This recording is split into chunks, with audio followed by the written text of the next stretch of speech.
Welcome to the Science of Success with your host, Matt Bodner. Welcome to the Science of Success. I'm your host, Matt Bodner. I'm an entrepreneur and investor in Nashville, Tennessee, and I'm obsessed with the mindset of success and the psychology of performance.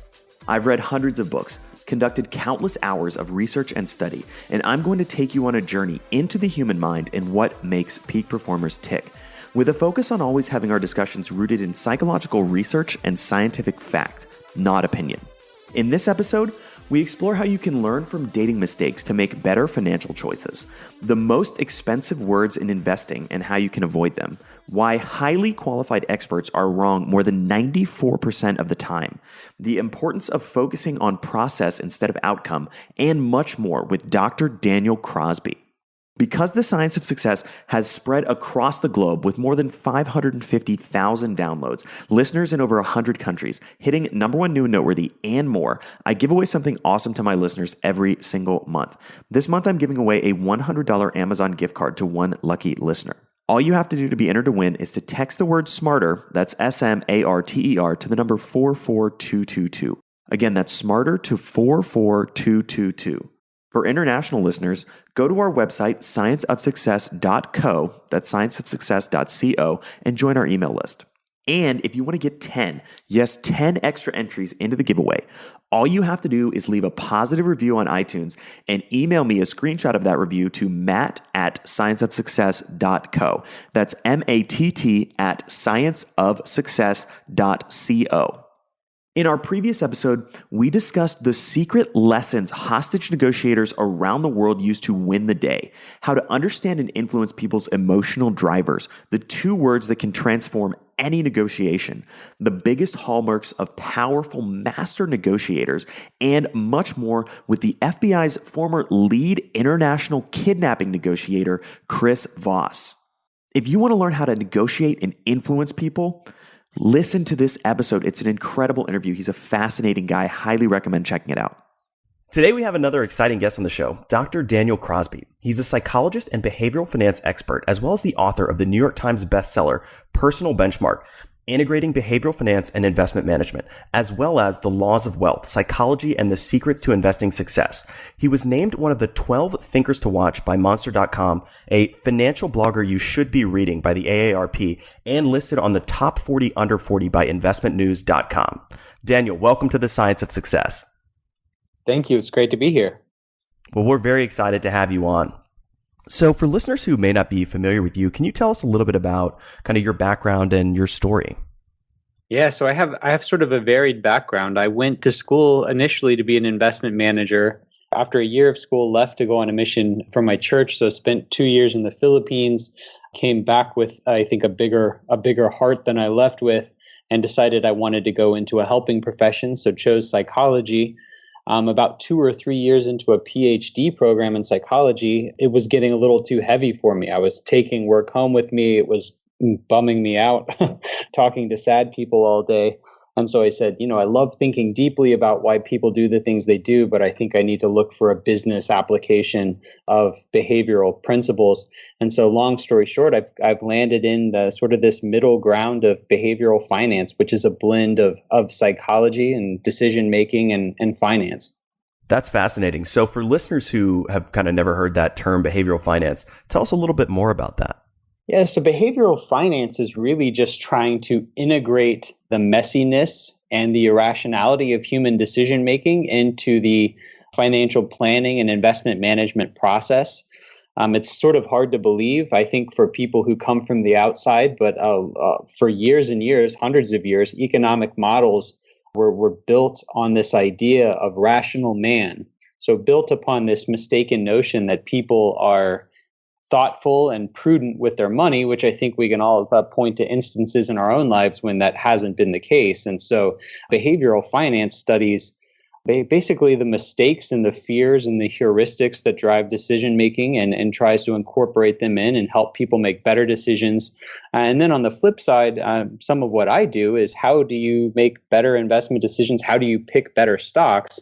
By taking the other side of trades where people are being greedy or fearful. So there's a lot to it, but basically it's about integrating humanity back into finance. I think that's so important, and something that we talk about a lot on The Science of Success is the idea that many fields, and I think economics, finance, et cetera, were definitely guilty of this, 10 or 15 years ago, really don't incorporate the actual reality of human psychology into their evaluation of human behavior. Yeah, that's so true. And I mean, really, this was done, frankly, not because anyone believed it per se, because like I said, I think it's fairly simple to think of reasons why you could contradict a rational man type theory.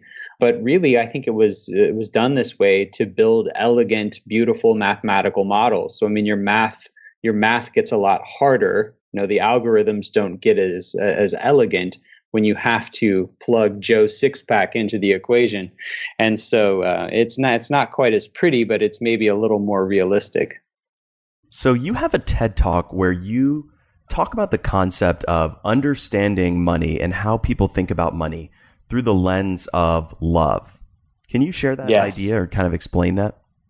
Yeah, so I find it to be sort of my life's mission to make these things more accessible, some of these notions more accessible, because I've done, I'll be honest, basically none of the primary research on the things that I write about.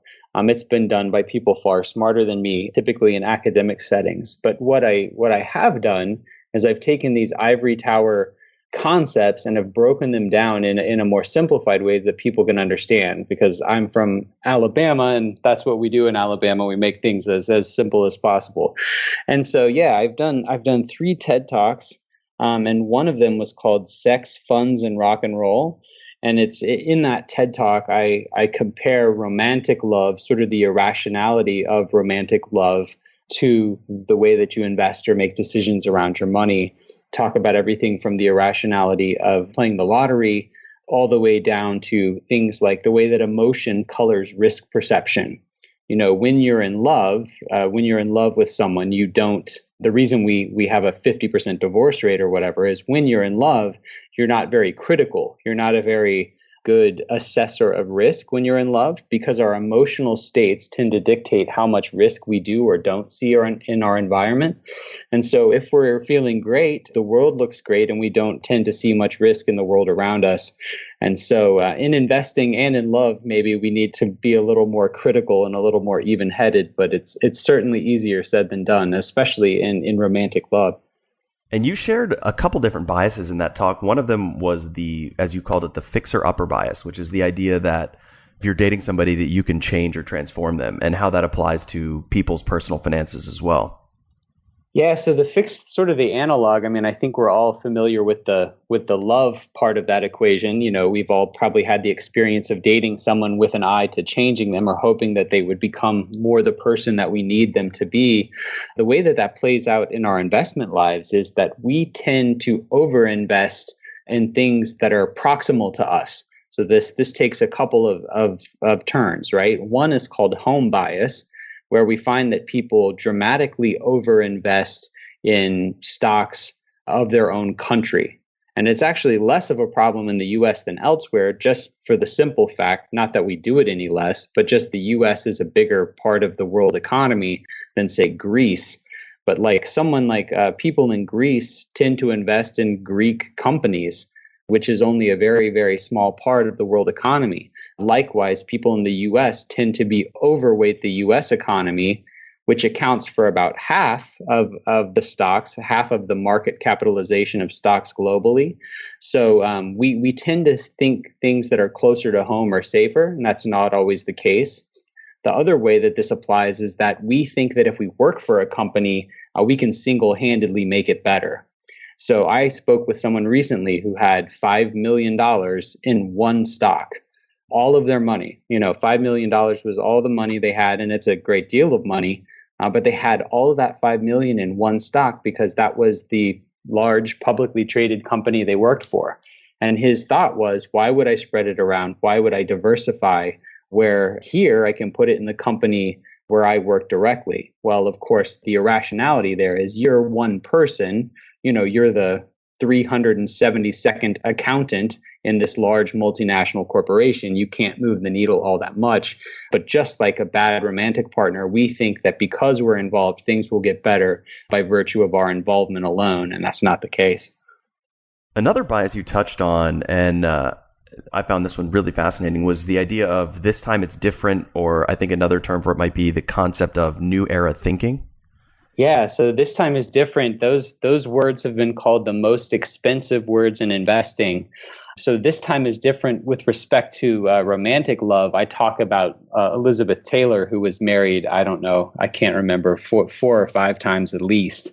And the thought there is that, well, yeah, those past guys were bad, for XYZ reason, but this time it's different. And we're always just sort of plunging forward, never taking the time to look back and see what happened.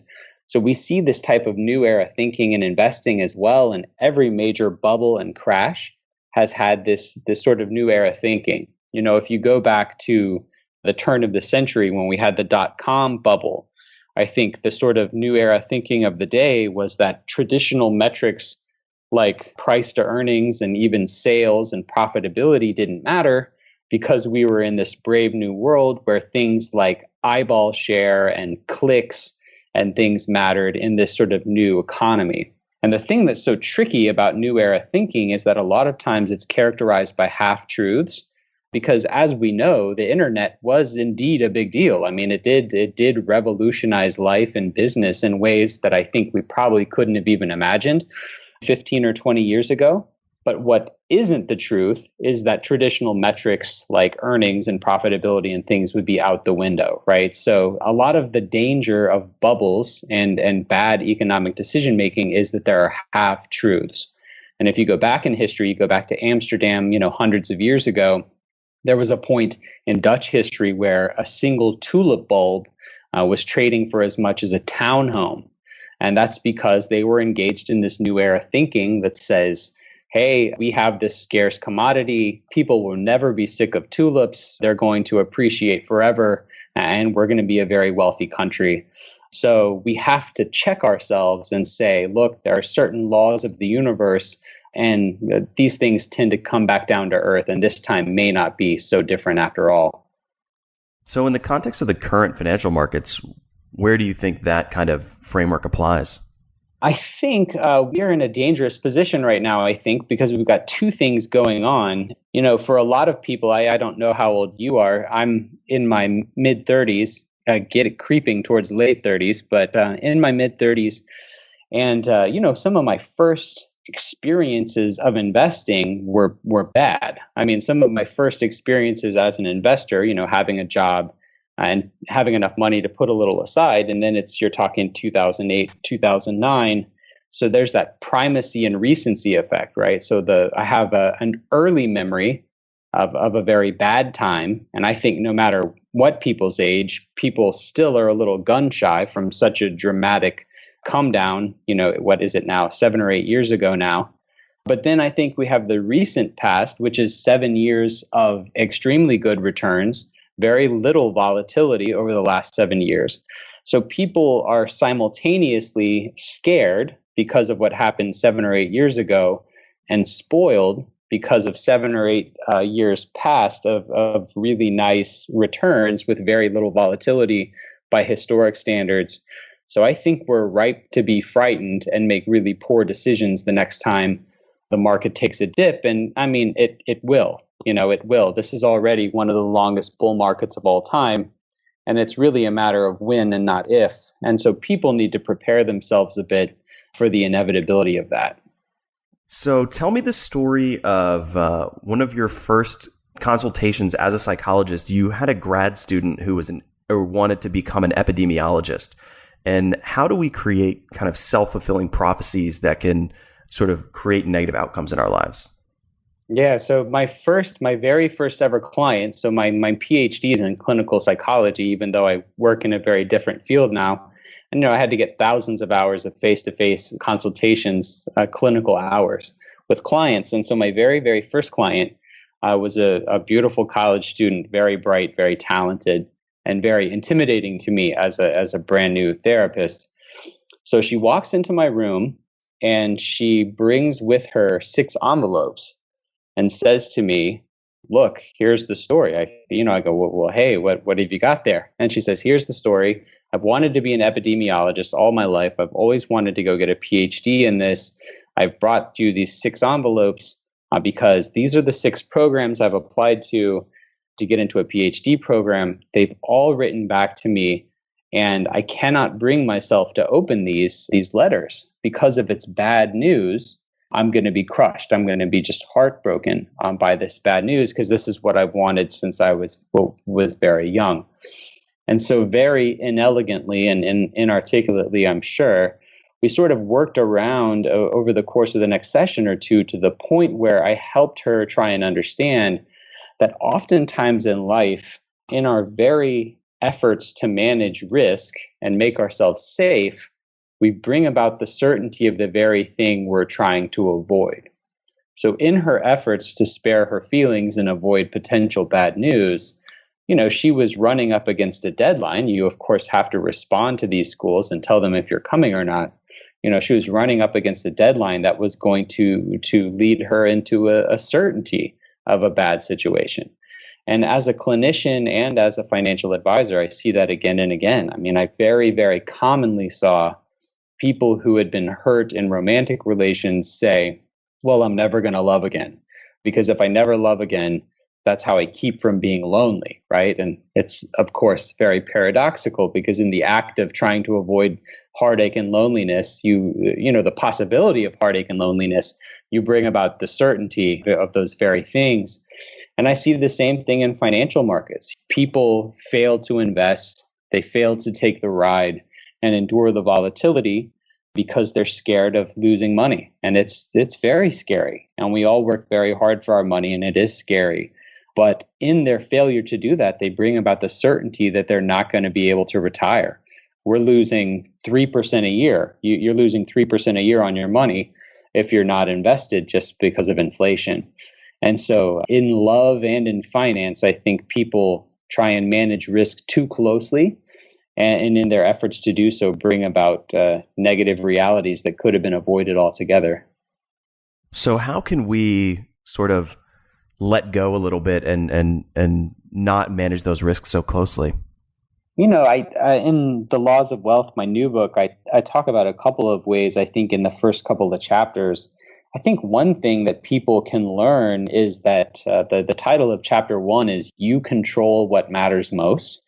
And I think that's an empowering message that's little understood by the average investor.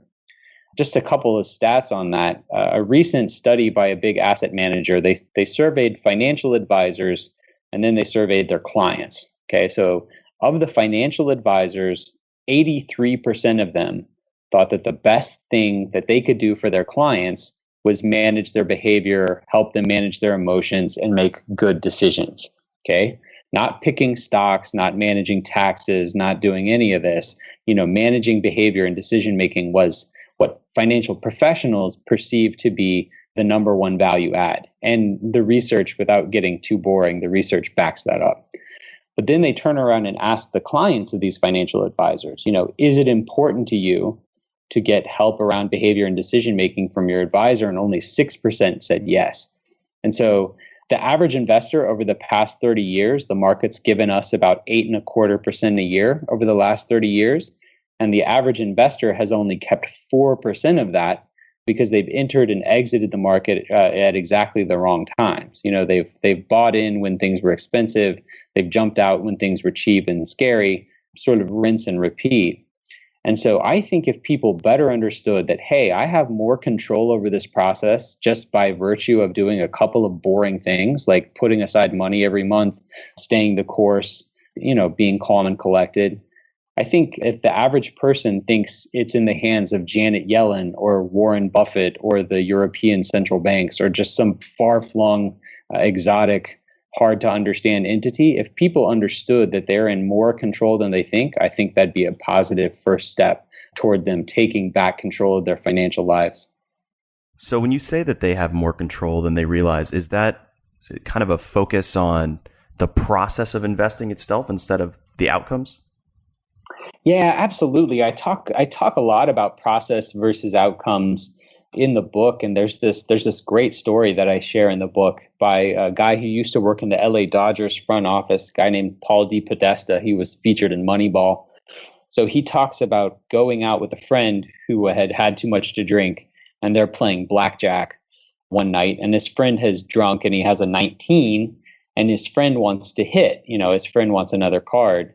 And so DePodesta's like, man, you cannot hit, you're sitting on 19, you can't hit, don't do it, stay put.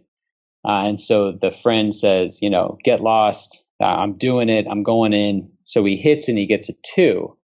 And so the friend is ecstatic. He's jumping up and down because he wins a big hand, and he says to DePodesta, like, see, you're an idiot. And DePodesta makes the point in his article, you can have a good outcome and still be a moron. And that's what I'm trying to help people guard against in the book. I give 10 commandments of investor behavior in the laws of wealth to just say, look, if you manage the process, if you control the controllable, things are going to come out in your favor over time. And the thing about the market is it is uncertain, it's unpredictable in the short term, but people who are process oriented and have a behaviorally sound process win out over long terms. So yeah, a lot of people get in trouble in the market because they have early success for the wrong reasons, just getting lucky, and they sort of end up chalking that up to skill. And being process oriented is something that I'm a huge fan of. And we've actually talked about in previous podcast episodes. We had an interview with an amazing, insightful guest, Michael Malbison, who's another person actually in the financial world, about how you can really be process focused. So for listeners who are interested, I would definitely recommend checking that episode out. One of the 10 commandments that really jumped out at me, I thought was really interesting, was the commandment, you are not special. Can you tell me about that? Yeah, it really goes to being process oriented, because I think a lot of people who get into investment management, or even retail investors, think they have some sort of special edge. And you harken back to the gentleman I mentioned earlier with the $5 million. Like, his special edge in his mind was he had some control over this. I know people who work in tech, who invest heavily in tech because they say, hey, this is my world, I understand it. And being a great investor is about driving out this idea that you have special knowledge or that the rules don't apply to you. Because I, again and again, meet people who understand the rules of investing. I mean, simple things like diversification, staying the course, dollar cost averaging, which means, putting a little money in each month or each year. And they just fail to do it because they think that they're somehow different. And this is a very human tendency to be overconfident. And in fact, the research shows that you're basically either overconfident or you're depressed. There's not a whole lot of middle ground, unfortunately. So most of us, aside from the sort of clinically sad, have a great deal of overconfidence. And, I cite research in the book that talks about 94% of men thinking they're better looking than average, and 100% of men thinking they're more interpersonally savvy than average. And, most of us have a vested interest from an ego and self-esteem standpoint of thinking that we're better than average. But bringing that human tendency to the world of investing is very dangerous. I talk in the book, too, about our tendency to delegate the dangerous and own the optimistic.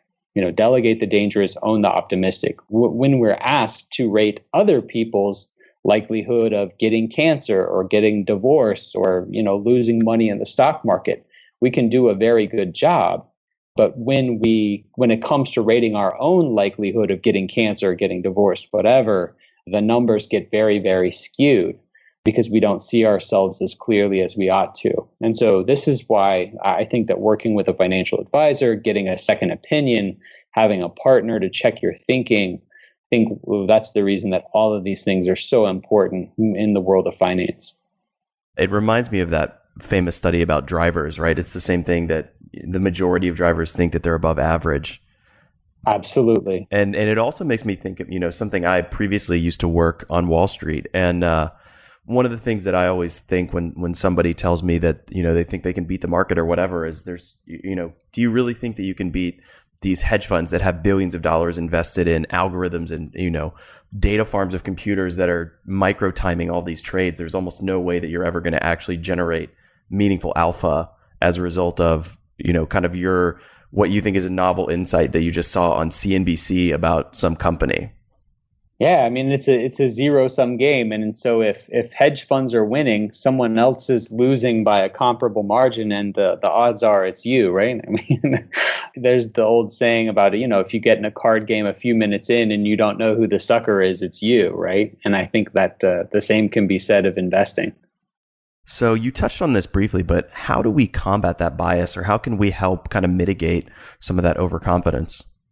I think one of the most important ways, one of the things that I advocate for in the book a whole lot is just being rules based. I mean, the book is really, it's called The Laws of Wealth, and it really is a book of rules. And so there's fascinating research in the book, and I just give the whole book away, I guess, at this point, because one of the things that we talk about in the book is how often expert discretion is beaten or matched by just simple rules. And one of the studies that I talk about in the book is actually a meta-analysis. So it's a study of all the studies. It's like a study of over 200 studies on simple rules-based decision-making versus human discretion. So like you making your own choice. And it studies everything from, studies about prison recidivism and parole to stock picking to making a medical diagnosis. And it found that simple rules beat or match expert, like PhD level discretion 94% of the time. And so following the rules is such a big deal. And so what I've tried to do in the book is set forth rules for managing money and managing your behavior, and just try to put that on autopilot to the extent possible.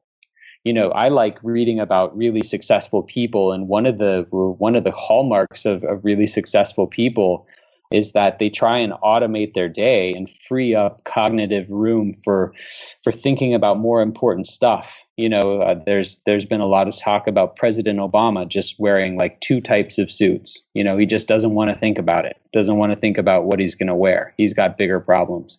And then, I'm from Alabama, so we'll use an Alabama football one. Nick Saban eats the same thing every day. Same thing every day for breakfast, same thing for lunch, because he wants his mental energy and his time streamlined, and he wants that available to think about other things. So I think that investing is one place where the rules beat discretion almost all the time. And that's one of the best ways around introducing negative emotion into the process. And we've talked about in previous episodes the importance of meta-analysis studies and how valid they are. One of the things that fascinates me is research by people like Philip Tetlock, who talk about how wrong experts are. Can you dive a little deeper on that topic? Yeah, so Tetlock wrote a recent book that everyone should check out called Super Forecasting, where he refined some of his early studies. But Tetlock's early work, which really put him on the map, showed basically how bad expert judgment tended to be. And some of the parts that I like about his original work was he showed that the more popular a pundit was, the less likely they were to be correct. So if we think about how a pundit or a talking head comes into notoriety, let's say in my world of finance and investing, oftentimes it's by making a dramatic call about sort of an unexpected event. So people who correctly called, 2008, 2009. If you watch The Big Short, some of those people that profited so dramatically from the housing crisis. So that's how someone gets famous, for making a big improbable call. Well, probability being what it is, a lot of times those people tend to keep making large improbable calls and then are increasingly off in subsequent years. And you saw this with John Paulson, the big hedge fund manager, who made the biggest trade of all time, more or less, made $1 billion, shorting the housing market, and then in subsequent years lost 36% when the market was up double digits.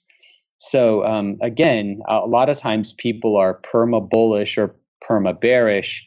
They run into sort of a nice opportunity where reality coincides with the thing they've been saying for 5 years, but then those things tend to go away over time. So yeah, Tetlock found that expert judgment wasn't all that great, found that the more famous an expert was, the worse they tended to be, and also found that most experts were very resistant to feedback about how to improve their processes, and had lots of excuses like, I was too early, or this is my favorite, my prediction actually changed the course of history. I would have been right, but because everyone listened to what I said, I actually moved the market or changed history, messed up the space-time continuum, as it were. It's such an important finding because people so often just defer to these experts or authorities, these talking heads, especially in the case of financial news many times, and it's so critical to be aware of your own biases and kind of understand your own thinking to the level where you can see, hey, like I'm clearly falling prey to some serious bias right now, like those experts who are coming up with ridiculous justifications for why they're consistently totally off base. Yeah, and I think this is where we almost can't do this ourselves. Chapter 2 of the book is titled "You Can't Do This Alone." And we are programmed not to see our biases. I mean, again, like if we think about this optimism bias, that's in place for a very good reason. I mean, we're happier people because have this optimism bias. And if you think about entrepreneurship, if entrepreneurs correctly assess the probability of having a successful small business, no one would ever start a business, right? I mean, it's only because we have this over optimism that we see stuff like entrepreneurship because the odds are crummy. So what we need to do is enlist an outside view. We talk about the inside and the outside view. So, run your idea by that friend of yours that's such a good friend that he or she can give you critical feedback and it won't damage the relationship. In the case of finances, I talk in the book about how people who work with financial advisors tend to do 2 to 3% better per year than those who don't. And it has nothing to do, frankly, with the financial acumen of those advisors. It has to do with keeping you from doing stupid stuff.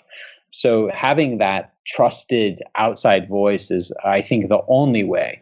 You can educate yourself about the basics of biases, but man, it's awfully hard to sort of white knuckle that when you're in your own head. The idea of not being stupid is something that Charlie Munger, who's one of my favorite thinkers and Warren Buffett's business partner, talks a lot about, that both he and Buffett focus on, is the idea of that they're not setting out to be the smartest or greatest investors of all time. They just want to eliminate bias from their thinking and try to be consistently not stupid. Yeah, I mean, I think that sort of defensive, first do no harm approach is the hallmark of a good investor. And, when I look at my own process, the very first thing I do is screen out stocks for risk. I mean, that's the very first thing I do, because a lot of people don't see risk and return in finance and elsewhere in life as, opposite sides of the same coin. So I am wholly on board with sort of this first do no harm, first root out the bad stuff approach to money and to life. I think there's a lot of wisdom there. And like you said, those guys have gotten very rich off what is a decidedly unsexy approach of just kind of buying beaten down everyday staple stocks. And it's worked out extremely well for them, clearly. Changing gears completely, you wrote a fascinating children's book called Everyone You Love Will Die. Tell me about that.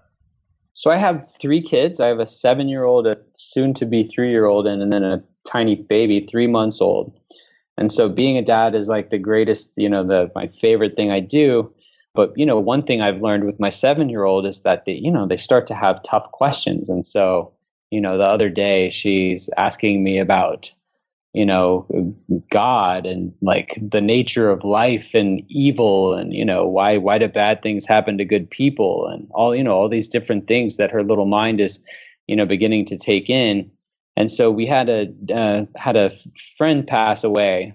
And so one of the things that I found useful when talking to my kids about everything from the impermanence of life to marriage equality and everything in between is to write poetry. And that's a way that I can kind of communicate with my kids. So I wrote this poem that's the basic gist of it was, there's lots of ways, everyone dies. So you're here today and so am I. I mean, it sounds like a depressing title, Everyone You Love Will Die. And it's, of course, meant to be provocative. But it is actually a sweet book in practice. And the gist of it is, look, we're not here forever, so let's make the most of it, and let's put first things first, put family first, and do what matters first. And so I wrote this poem that sort of lists all these funny ways, funny ways that people could die, and then at the end says, so hey, let's spend today together. So I wrote this poem, I put it on Facebook, and a talented friend of mine liked it and sent me all these mocked up drawings of the different sort of humorous ways in which people die in the poem. And so she said, hey, we should make this a book. And so I said, okay, what the heck? So we put it on Kickstarter. It became the Kickstarter, whatever editor's pick of the day. And it got funded in like 10 hours. And we printed a book.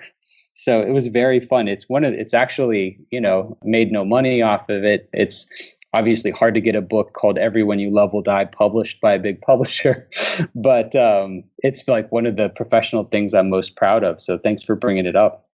It's such an important lesson and something that I think it's easy to be kind of intellectually aware of, but really, really hard to sort of internalize and live, which is, for somebody who's listening, how can they kind of snap out of the day-to-day, grind of their life and really embrace that lesson that we only have a finite amount of time here and we really have to live your life fully? Well, for me, it's funny. For me, I know that it's hard for most people to grasp. I was born on the day that my grandfather died. I'm named after him. I look just like him. I never met him. He died 2 years to the day before I was born. So I feel like because of that, I've always had this sort of weirdly more acute sense of impermanence than most people. So for me, the things that work are the following. First of all, I read literature that considers the inevitability of that. And maybe that's a little heavy for most people, but I find that, the inevitability of death does more to sort of energize my life than just about anything else. So that for me, literature, art, movies that speak to that and our fears around that are powerful. And then the other thing is, I don't know what the sort of layperson's term for this is, but the shrink term for it is an existential boundary experience. So to explain, let's say you're driving and, someone's texting and they almost hit you and you're like, holy crap, like it was almost over for me there. And you have this moment, and maybe it's half an hour, maybe it's 10 minutes. You have this moment where death's a little closer to you, and maybe it's the death of a friend, right? You have this moment where everything comes into focus and you say, look, if I had been hit by that car today, did I do enough? Like, did I tell the people I love that I love them? Did I spend enough time with my family? Did I prioritize work to the exclusion of things that were more important? And I think in those moments, they're fleeting because you quickly get back to life and busyness. But in those moments, I think you have to journal, catalog them, write them down, make commitments when those moments happen to say, hey, I'm going to do things differently and have people hold you to those things. Because you're right. I mean, I think a lot of people, we live in a society that glorifies busyness in maladaptive and unproductive ways. And I think a lot of us, unfortunately, just stay busy until we pass away, and we leave a lot of life on the table. So I think it's an important thing to think about, like you said. What would an example be of, one or two pieces of literature or movies or whatever that you think might examine that topic? I just finished The Dead, which is on the nose, right? I just finished The Dead, which is part of James Joyce's Dubliners collection of short stories. I'd absolutely recommend that. There's a gentleman by the name of Irvin Yalom, who's a psychiatrist in California who writes very, very beautifully about death and existential boundary experiences.